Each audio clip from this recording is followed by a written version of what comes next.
J'avais fini mon entraînement de tennis et je suis rentrée chez moi. J'étais la meilleure joueuse du club. Tout le monde m'appelait Golden Racket. Ma plus grande rivale, Annie, détestait ça. Elle m'enviait et elle essayait toujours de m'embêter. On quittait justement le club quand on s'est croisés. Aucun de nous ne voulait laisser la place à l'adversaire, donc on a presque recommencé à se battre comme des chats sauvages. Dégage de là! Laisse-moi passer! Je suis enfin sortie. J'ai mis des écouteurs et je suis rentrée à la maison en écoutant Lady Gaga. Mais là, le monde s'est assombri, comme si quelqu'un avait éteint la lumière. J'ai ressenti une douleur aiguë et je me suis évanouie. Salut, je suis Gloria. Et voici mon histoire. Laisse un like et abonne-toi. Je me suis réveillée à l'hôpital. J'avais mal à la tête. Et mes parents inquiets étaient assis à côté de moi. Quand ils ont vu que j'étais réveillée, ils m'ont tout de suite serrée dans leurs bras. Il s'est passé quoi? Mes parents se sont regardés, inquiets. Apparemment, je m'étais évanouie sur le chemin du retour. Des passants ont appelé une ambulance et j'ai été amenée à l'hôpital. Les médecins ont découvert qu'il y avait une sorte de néoplasme dans ma tête qui m'a fait perdre connaissance. Oh, quelle horreur! Je savais pas qu'il y avait quelque chose qui clochait dans ma tête. Ils ont réussi l'opération. Une fois que tes cheveux auront repoussé, tu oublieras tout. Comme si c'était un mauvais rêve. Je leur ai demandé un miroir. Et j'ai failli m'étouffer. Ils avaient rasé une partie de mes cheveux pour l'opération et j'avais une cicatrice énorme et moche à la place. Quel cauchemar! Mes beaux cheveux! Partis! Ce qui compte, c'est que tu sois en bonne santé maintenant. Mes parents venaient souvent me voir à l'hôpital et ils m'apportaient des collations pour me remonter le moral. Caleb, mon copain, m'appelait tous les jours et il me parlait de tout ce qui se passait à l'école. Tu manques vraiment à tout le monde, donc reviens vite. Et un jour, Annie est venue aussi. T'imagines ça? Elle m'a dit qu'elle était désolée pour moi et qu'elle me souhaitait bonne chance. T'es venue ici pour te réjouir? Ne rêve même pas de me battre au tennis. Dès que j'irai mieux, je retournerai m'entraîner. J'ai chassé ma rivale et j'ai parlé de sa visite à mes parents. Ils se sont fâchés aussi. Et ils ont promis de s'assurer qu'Annie ne serait plus autorisée à me rendre visite. Entre toi et moi, c'était vraiment ennuyeux d'être à l'hôpital. Quand je suis enfin sortie, j'étais trop contente de partir. Je suis rentrée à la maison et j'ai pas su quoi dire. Pendant mon absence, mes parents avaient fait des réparations et acheté plein d'appareils neufs. J'étais surprise, vu qu'on n'a jamais pu se permettre un tel luxe avant. Ça fait longtemps qu'on économise de l'argent. Un tout nouvel ordi m'attendait dans ma chambre. Oh, trop cool! J'étais contente de pouvoir retourner à l'école. Mais mon humeur a été ruinée après que je me suis regardée dans le miroir. J'avais peur que mes camarades de classe se moquent de moi. Caleb ne m'avait pas vue depuis l'opération non plus. Je lui ai envoyé un selfie et j'ai écrit que j'avais honte de ma cicatrice. Mais la réponse de Caleb m'a fait sourire. Rien ne pourrait ruiner ta beauté. Quel amour! Non? Le matin, Caleb est venu me chercher pour qu'on aille à l'école ensemble. À ma grande surprise, il a sorti une perruque de son sac à dos et me l'a tendue. Tada! T'as dit que tu te sentais pas à l'aise à cause de ta cicatrice? Je me suis dit que tu voudrais peut-être la couvrir avec une perruque. C'est génial! Pourquoi j'y avais pas pensé? Merci! J'ai mis la perruque et on est parti à l'école. Tu sens la vanille et le chocolat? Ça sentait toujours comme ça près de la pâtisserie locale. On passait près d'elle quand un petit garçon en est sorti et nous est rentré dedans. Le gérant de la pâtisserie a couru après lui. Arrêtez le voleur! Le garçon s'est accroché à moi terrifié et il a éclaté en sanglots. J'ai vu qu'il portait des vêtements sales et qu'il tenait un gâteau dans ses mains. Visiblement, il l'avait volé. Je suis désolée, on n'a presque jamais de bonbons à l'orphelinat. Et vos gâteaux avaient l'air tellement délicieux que je n'ai pas pu résister. Le pauvre gosse. Je me suis vraiment sentie désolée pour lui. Le gérant de la boulangerie n'arrêtait pas de crier qu'il appellerait la police et que le voleur serait puni. Oh, tellement cupide. J'ai pris mon sac et j'ai payé le gâteau. C'est juste un gamin, ne criez pas comme ça. Promets que tu ne voleras plus jamais. Merci, bonne fée. Le garçon s'est enfui et on est parti à l'école. Tous mes camarades de classe savaient déjà que j'avais subi une intervention chirurgicale.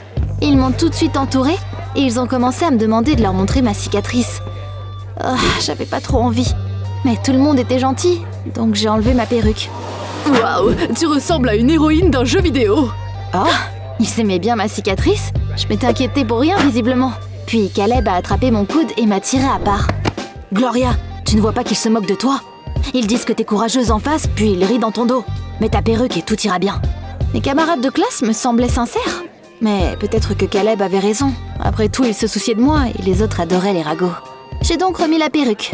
Et j'ai décidé que je ne l'enlèverais pas tant que mes cheveux n'auraient pas repoussé. Gloria, je peux prendre une photo avec toi? Laisse tomber, j'en ai marre. Laissez-moi tranquille. Je voulais oublier la chirurgie et retourner à la vie normale. Mais on n'arrêtait pas de me le rappeler à l'école. Mes camarades de classe me posaient des questions stupides et les profs n'arrêtaient pas de me donner des notes beaucoup trop élevées. Comme si je avais pitié. Je suis rentrée à la maison énervée. Et puis, j'ai vu un gars quitter notre maison. Il est monté dans la voiture et est parti. Et j'ai demandé à mes parents qui c'était. Ils avaient l'air stressés. Ils s'étaient trompés d'adresse.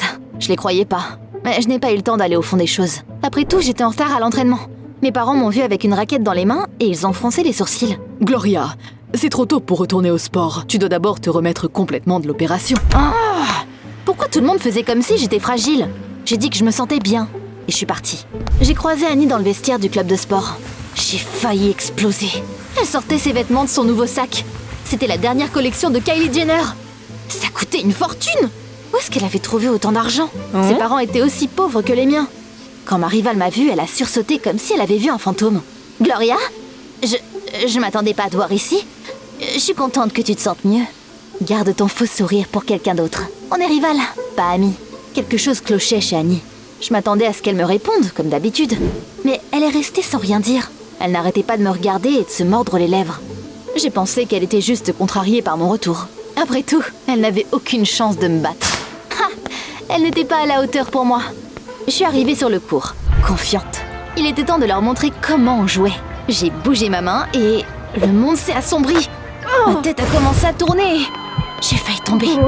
Annie a couru vers moi, m'a aidée à m'asseoir sur un banc et elle m'a apporté de l'eau. Je ne pense pas que tu sois encore prête à reprendre l'entraînement. N'y pense même pas. Je n'abandonne pas.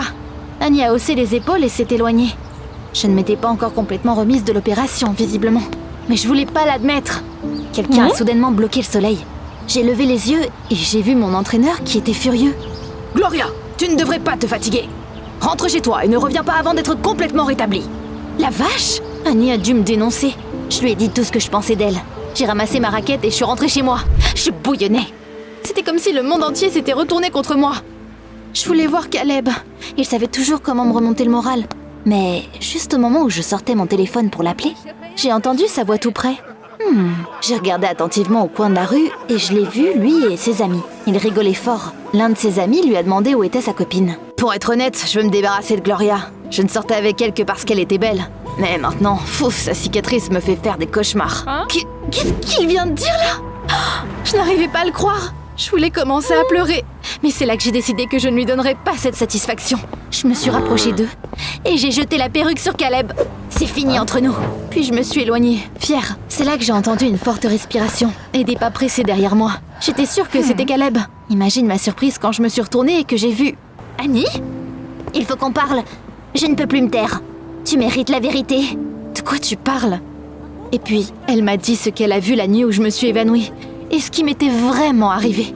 Une voiture roulait très vite, mais elle a perdu le contrôle et a roulé sur le trottoir sur lequel tu marchais. Tu ne l'as certainement pas entendu parce que t'écoutais de la musique. Annie m'a dit qu'elle avait appelé une ambulance et mes parents. Quand ils sont arrivés, le chauffeur leur a donné de l'argent pour qu'ils ne le signalent pas à la police. Il m'a aussi donné de l'argent pour mon silence. Je savais que c'était mal et je ne voulais pas le prendre. Mais tes parents m'ont convaincu que ce serait mieux comme ça. Je l'ai utilisé pour acheter ce sac à main, mais je me suis rendu compte que c'était plus important d'avoir une conscience propre. J'ai écouté son histoire, puis... j'ai éclaté de rire. Bien essayé. Mais je fais plus confiance à mes parents qu'à toi. Bouge de là maintenant. J'ai passé une journée horrible. Et je n'ai pas pu m'empêcher de réfléchir à ce que m'a dit Annie. C'était quand même louche que mes parents aient économisé assez d'argent pour les réparations d'un coup. J'ai décidé de leur demander mes dossiers d'hôpital pour me rassurer. Quand je suis arrivée devant la porte de leur chambre, j'ai entendu quelque chose de bizarre et je me suis arrêtée. J'ai peur qu'Annie dise tôt ou tard la vérité à Gloria et qu'elle découvre qu'elle n'a jamais eu de tumeur à la tête et d'où vient l'argent. Ne t'inquiète pas, je me suis occupée de tout.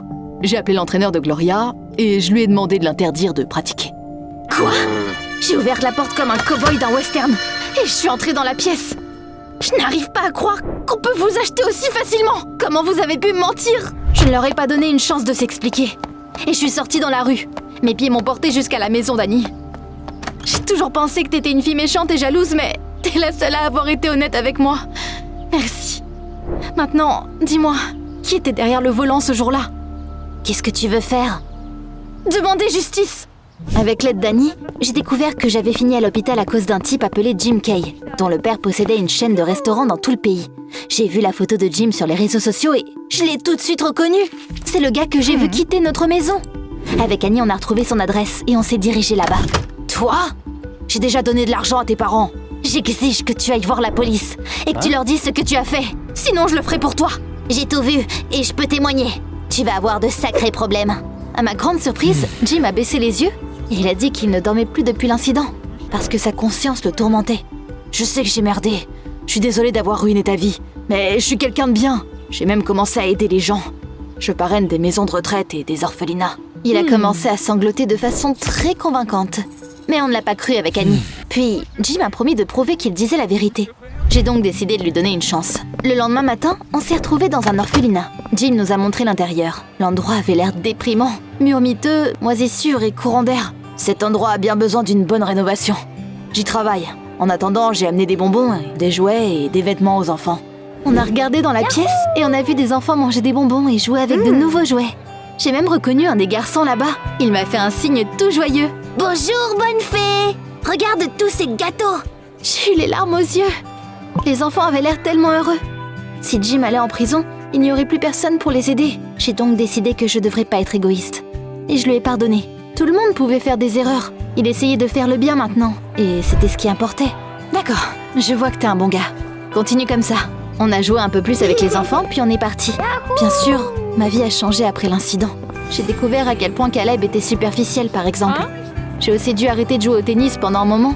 Et je ne savais pas si je pourrais un jour pardonner à mes parents d'avoir menti. Mais j'ai eu une nouvelle amie. Annie était une fille gentille et honnête en vrai. On traînait souvent ensemble. Mais un jour, je revenais de l'école quand j'ai vu ce garçon de l'orphelinat. Il traînait autour de la boulangerie et il regardait la vitrine avec des yeux affamés. Je me suis approchée de lui et je lui ai demandé pourquoi il portait à nouveau des vêtements en lambeaux. Après tout, Jim avait dit qu'il achèterait de nouveaux vêtements pour les enfants. Je sais pas. Quand vous êtes partis, ils ont repris tout ce qu'ils nous avaient donné. Quoi? Comment c'est possible ça? J'ai appelé l'orphelinat et j'ai parlé à son directeur. Il m'a expliqué que dès qu'on est parti avec Annie, Jim a vraiment pris tout ce qu'il avait apporté pour les enfants. Et il n'avait pas l'intention de payer pour les réparations là-bas. Et puis il n'a jamais aidé les maisons de retraite, bien sûr. Jim nous avait menti. Et je l'ai cru et je l'ai pardonné. Quel bâtard! Il s'en tirerait pas comme ça. J'étais tellement en colère qu'on aurait dit un petit Hulk rose. J'ai commencé à réfléchir à un plan. D'abord, j'irai à la police, puis à la télévision, et enfin je ferai plein de posts sur les réseaux sociaux. Je ferai n'importe quoi pour que Jim Kay reçoive la punition qu'il méritait. J'ai couru à la maison, et j'ai commencé à fouiller dans les affaires de mes parents pour trouver mes dossiers de l'hôpital. La police ne me croirait pas sans eux. Mais mes parents sont soudainement entrés. Jerry, écoute-nous s'il te plaît.